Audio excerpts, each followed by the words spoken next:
They say memories fade, but some places burn themselves into your bones. The Wyckoff building was one of those places. It sat on the edge of town like a broken tooth, black windows staring down at cracked pavement like dark, empty eyes. I went in once when I was 15. I snuck in with some friends to smoke a blunt with a cheap lighter. It was the kind of place everyone went when they wanted to feel a little reckless without going too far. Broken windows, spray paint, and ceilings that wept rainwater and mildew. But to us, it was a fortress of teenage freedom. When I was 28, I went back. Not for a blunt or a make-out session behind some rusted lockers, but for a photo shoot. I'm a photographer now, mostly weddings and portraits, but every Halloween I let myself get a little weird. That year's idea? Full zombie getup. Makeup, fake blood, ripped clothes, gritty and grime. I wanted something moody, something raw, and the Wyckoff building came back to me like a whisper. It had the kind of atmosphere you couldn't replicate. The building's looming shadows, the vines that choked fences, the rust that bled from the steel fire escape. It was a perfect post-apocalyptic backdrop. I text my friends, Jess, Logan, and Drew. They were my crew. Jess did special effects makeup on the side. Logan was all muscle and theatrics, and Drew could slip into character like nothing. They were in. No hesitation. We met near sunset. The building hadn't changed, except now the city had sealed every window and every door with thick plywood. But I had done my recon. One service door in the back, half covered with bushes, had come loose at the bottom. You had to duck and crawl, but it was open enough. We got there as the sky turned orange, and the wind started to pick up. Jess was nervous, even though she tried to hide it. It felt wrong, she said. It's just nostalgia. Some old haunted dump?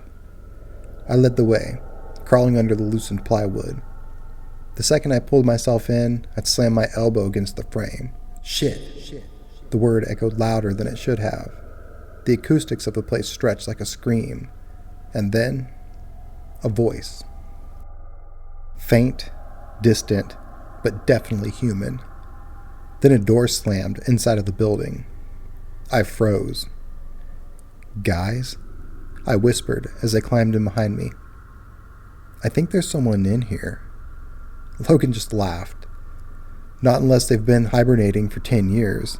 That's the only way someone's dumb enough to come in here. Dude, I'm serious, I said, scanning the hallway with my flashlight. I heard a voice, like a whisper, and then a door closed. Jess looked around nervously. Drew raised his eyebrow. If there's someone in here, maybe they need help. Or maybe they didn't want to be found. Still, we moved in. The deeper we went, the worse it smelled.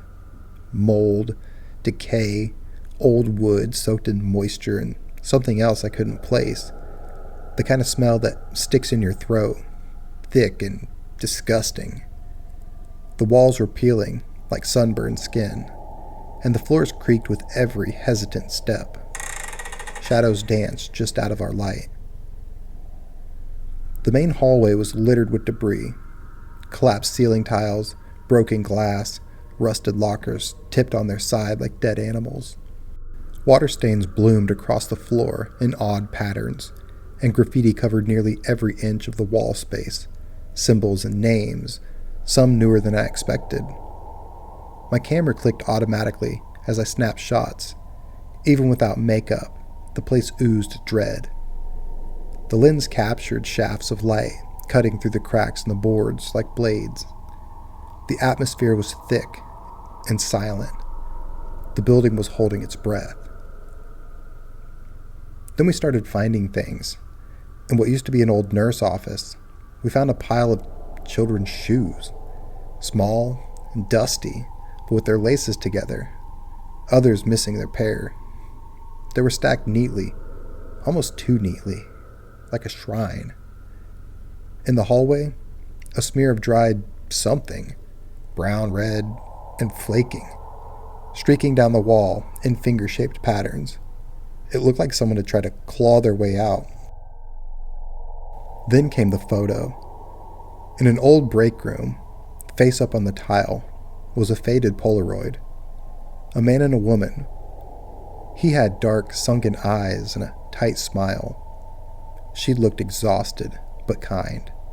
Her hands rested lightly on his chest.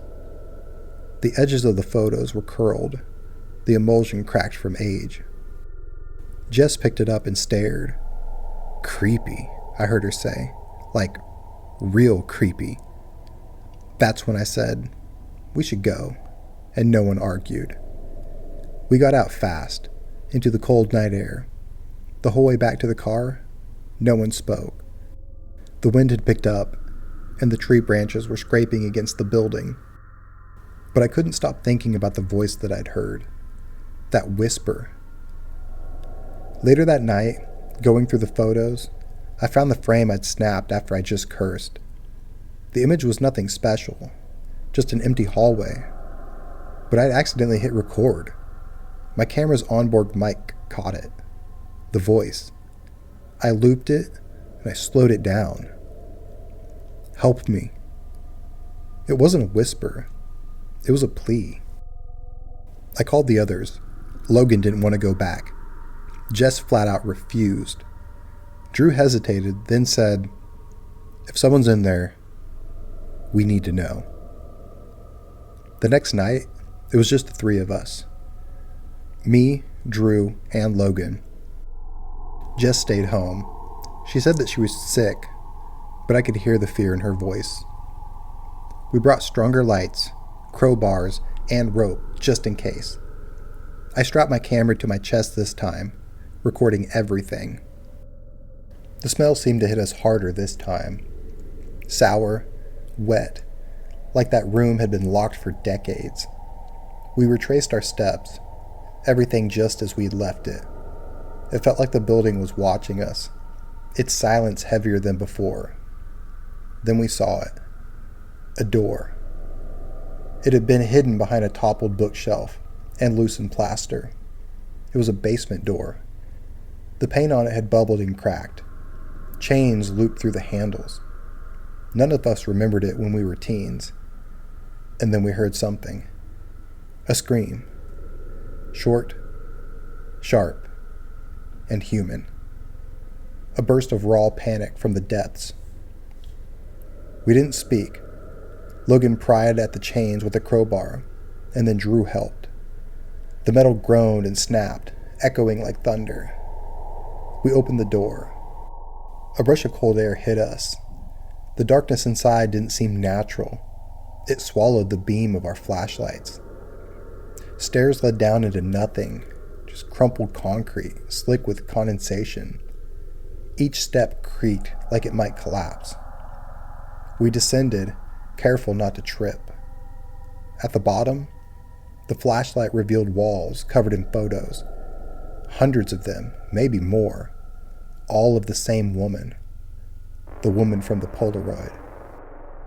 Some were old and faded. Others, recent. Frighteningly recent.